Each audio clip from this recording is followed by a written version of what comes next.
Welcome to the deep dive. Today we're really digging into something quite significant here in South Africa. It's a world many businesses look at with, well, a mix of excitement and maybe a bit of nervousness. We're calling it the rands and cents of South African state and mining contracts. Our mission really for this deep dive is to sort of peel back the layers on how government and mining procurement actually works. And maybe more importantly, to give you the kind of practical insights you need to, confidently engage with these massive sectors. So, okay, let's just get straight to it, right? Why should your business even consider going after state and mining contracts here in SA?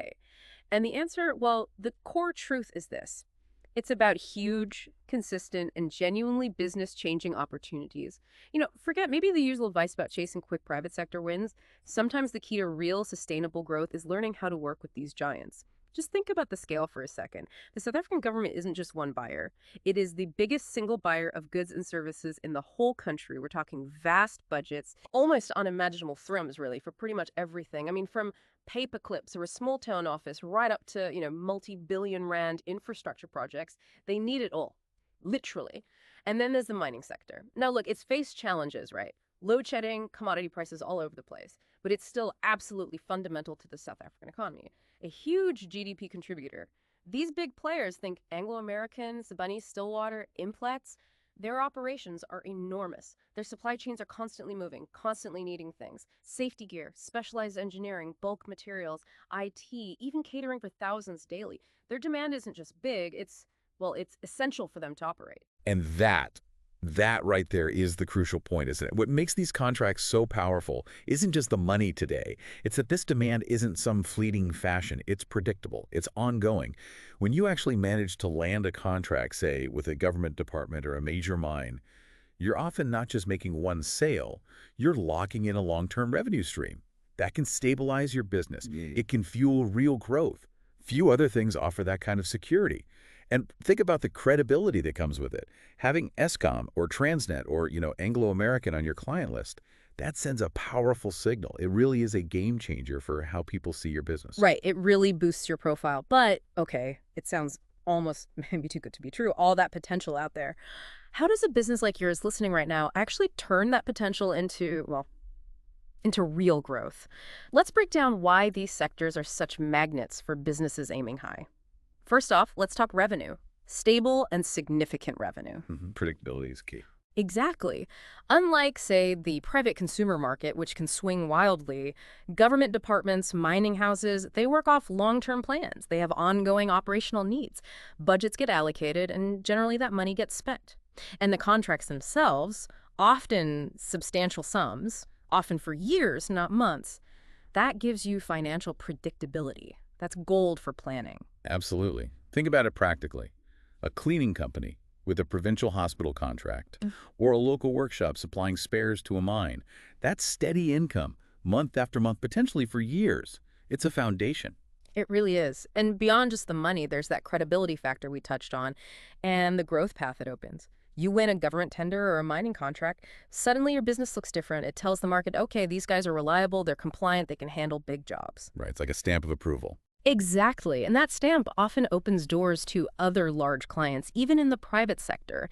They see you're trusted by the big players. Plus, it fuels actual scaling. You might start small, maybe with an RFQ, request for quotation, but prove yourself there, and suddenly you're in the running for much bigger tenders. That forces you to grow your team, your capacity, your whole operation. Genuine growth. And then there's the payment side of things. Ah, yes, payments.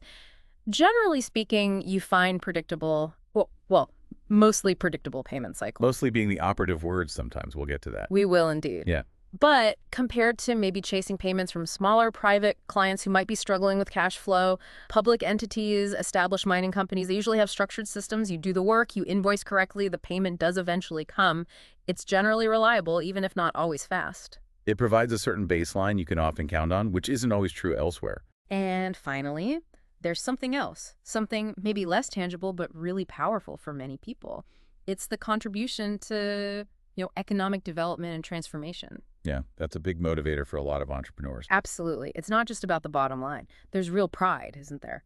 Knowing your company helps deliver essential services or builds critical infrastructure or supports an industry employing thousands. Definitely. And then you have South Africa's specific procurement policies like BBBE, broad-based Black economic empowerment. These are designed specifically to lift up local businesses, especially SMEs, especially those owned by historically disadvantaged individuals. It's built into the system. Right. So if your business is structured correctly, you might actually have a competitive edge because of these policies. You become part of a bigger national story, a national agenda. It gives purpose. Purpose beyond profit, which matters. So, okay, we've painted a picture of massive opportunity, stability, credibility, even national contribution. But, and it's a big but, it's not all smooth sailing, is it? As we always try to do on the deep dive, let's get into the real challenges, the hurdles. Where do businesses typically, stumble or get stuck when they try to break into these markets? That's absolutely right. The potential is huge, yes, but it is definitely not a walk in the park. Far from it. These markets have very specific, unique challenges, and you have to be ready for them. Ignoring them, that's just setting yourself up for frustration, wasted time, wasted money. Okay, let's start with the big one everyone groans about, bureaucracy, red tape. Ah, the infamous red tape. It's legendary, isn't it? Government processes, they can be slow, painfully slow sometimes. The level of detail required, the paperwork, it's meticulous. Those SBD forms, the standard bidding documents, they can be incredibly complex. Specific formats, signatures everywhere. It can feel overwhelming at first. Totally. And the mining companies may be a bit less bureaucratic, but they have their own maze. Super strict safety rules, environmental compliance, internal checks and balances. It's a lot. Very rigorous. So for many businesses, that's the first wall they hit. They see all that paperwork and just give up. Is there a way to think about that strategically? Or is it just, a pain you have to endure? It's a great question. And yes, while it feels like just a massive hurdle, that red tape, viewed differently, isn't entirely negative for a determined business. Think of it like this. It acts as a filter, a pretty effective one, actually. A lot of potential competitors do give up at that first hurdle. They just don't have the patience or resources. So if you can master the paperwork, if you can navigate the process, you've automatically reduced your competition significantly. It becomes a competitive advantage in itself. That's a fascinating way to look at it, turning the negative into a positive. Okay. Even if you get past the red tape, you then face intense competition, right? Oh, absolutely, because the prize is so big. Everyone wants a slice of that government or mining spend. So you're not just competing against other small businesses like yours. You're up against the established players, the big corporations with dedicated tender teams, huge resources, and loads of other ambitious SMEs trying to get in. So just having a good product or a low price isn't enough. Rarely. Rarely is it just about price. Standing out takes more. You need a proposal that is absolutely professional, perfectly compliant, zero errors.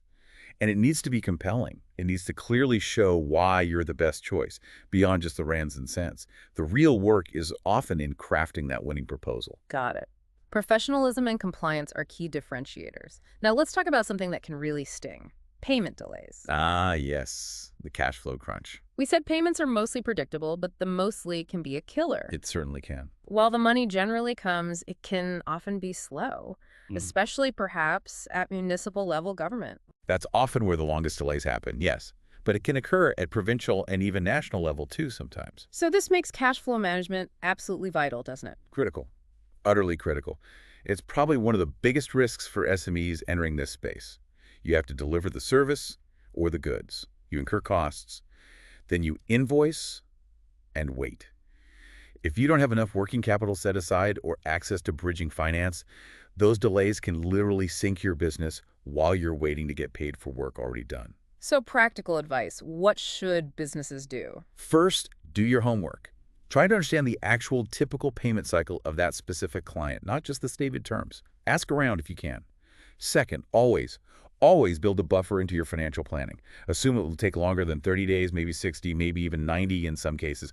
And third, explore your financing options before you need them. Invoice discounting, overdrafts, know what's available. Don't wait until you're desperate. Solid advice. Plan for the delay, hope for the best, prepare for the worst. Okay, and looping back slightly, let's hammer this home.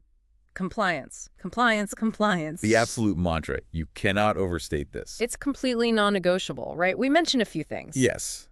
Things like being registered on the CSD, the Central Supplier Database, that's table stakes for government work. Your BBBE status level, crucial for preferential procurement points, valid tax clearance from SARS, always. And then industry-specific stuff. Health and safety certifications for mining, for example. ISO standards, whatever applies to your field. And any slip up. One missing document, one expired certificate. Instant disqualification, usually. No second chances. They have to apply the rules fairly to everyone, so the requirements are strict. And adding another layer of complexity, these rules change, don't they? Constantly. You have to stay on top of it. Legislation like the PFMA, the Public Finance Management Act, or the MFMA for municipalities, they get updated. New preferential procurement regulations come out. You need someone in your business or an advisor keeping track. It's ongoing homework. Right. It's not a one-time effort. You need to stay informed. Okay, finally, let's tackle the elephant in the room. The thing that makes many ethical business owners hesitant: perceived corruption, ethical concerns. Yes. It's unavoidable to discuss this in the South African context. Public procurement, sadly, has had its share of headlines about corruption, tender rigging, irregularities. True. The history is there and the perception persists. So how does a legitimate business, one that wants to do things the right way, navigate this? Do you just accept it? Or is there a path to success with integrity? Look, it's a valid concern, and it's naive to pretend those issues don't exist or haven't existed. But my perspective, and my experience working with many successful ethical companies, is this.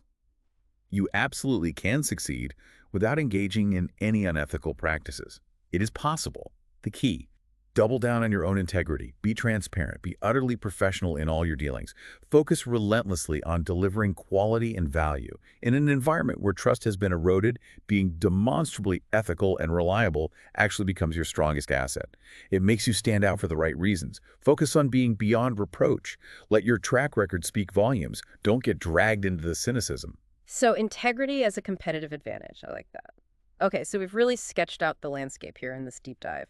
On one hand, a market with incredible potential, huge opportunities for stable, long-term growth, enhanced credibility, contribution to the country. On the other hand, significant hurdles: bureaucracy, intense competition, potential payment delays, strict compliance, and ethical navigation. A balanced picture, yes.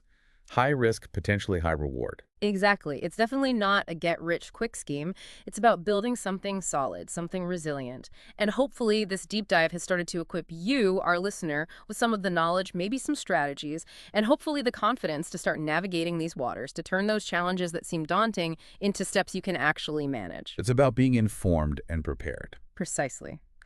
And as we wrap up today's deep dive, here's a final thought for you to maybe chew on. Think about this. What if embracing the really tough demands of state and mining contracts, the detailed compliance, getting every single document right, the patience needed for the bureaucracy, what if mastering that process actually builds a kind of business discipline, a resilience, a meticulousness that ends up serving you incredibly well in every market you operate in? Could it be that conquering these specific challenges actually makes your entire business fundamentally stronger, more robust, and better prepared for anything? Something to consider.